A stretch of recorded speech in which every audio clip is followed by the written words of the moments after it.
Bonjour à tous. Dans cette capsule, nous allons parler de la structure et du symbole d'un atome. Gardez à l'esprit que ce que nous apprenons aujourd'hui sur la structure de l'atome est en réalité un modèle, c'est-à-dire une simplification de la réalité permettant d'expliquer certains phénomènes. Ce modèle a évolué au cours du temps, depuis Démocrite, qui pensait que les atomes étaient de petits grains de matière invisible, jusqu'à Schrödinger et son modèle quantique bien trop complexe pour les lycéens, en passant par les 4 éléments d'Aristote et Platon. Si on me demande mon avis, on me demande pas, mais si on me demande mon avis, Aristote, il était beaucoup plus doué en philo et en poésie qu'en sciences. Oui, bien sûr, on est composé d'air, de terre, d'eau et de feu. Le modèle dont nous nous servirons aujourd'hui est le modèle dit planétaire de Bohr. Dans ce modèle, on considère que l'atome est constitué d'un noyau contenant 2 types de particules, des protons, chargés positivement, et des neutrons, qui sont donc neutres. Autour de ce noyau gravitent des électrons. L'atome étant toujours électriquement neutre, il y a autant de protons que d'électrons dans son nuage électronique, autant de protons dans son noyau que d'électrons dans son nuage électronique. Mais alors, comment connaître la composition du noyau? Pour cela, il faut regarder le symbole d'un élément. Le noyau peut être représenté de la façon suivante.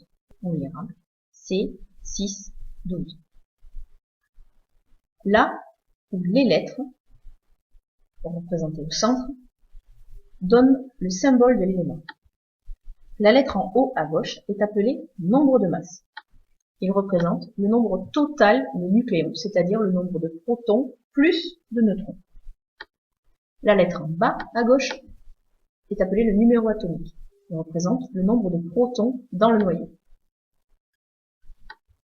On peut donc déterminer facilement le nombre de protons, le nombre de neutrons dans le noyau et le nombre d'électrons gravitant autour quand il s'agit d'un atome. Alors maintenant, à vous de jouer. Mettez sur pause à partir de la représentation symbolique. Comment compte-t-on le nombre de protons dans un noyau, le nombre de neutrons dans un noyau et le nombre d'électrons gravitant autour du noyau?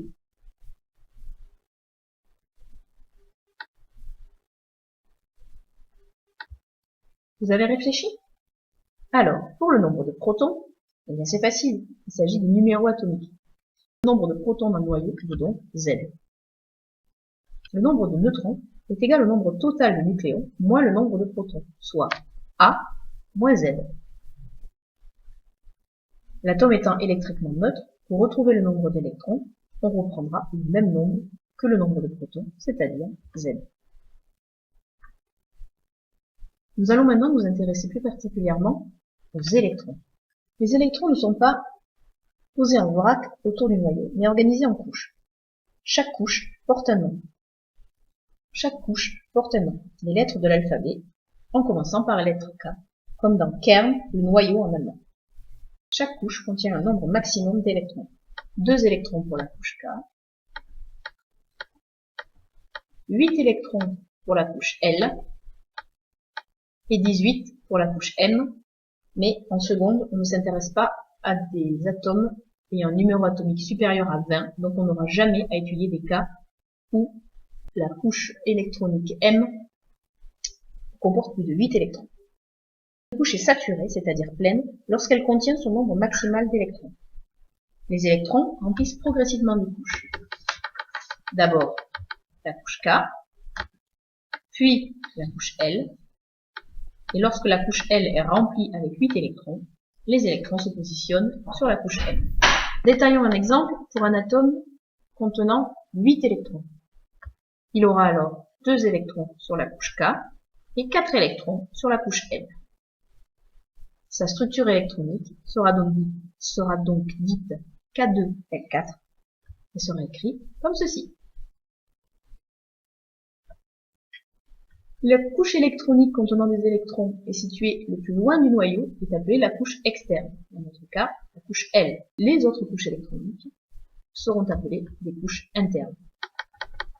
Si on considère maintenant cet atome, il y a 2 couches internes, des couches K et des couches L. La couche externe sera la couche M et elle contient 2 électrons, ce qu'on retrouve dans la notation. Cette capsule est maintenant terminée. À bientôt pour une prochaine capsule sur les utilisations de répartition de ces électrons par exemple.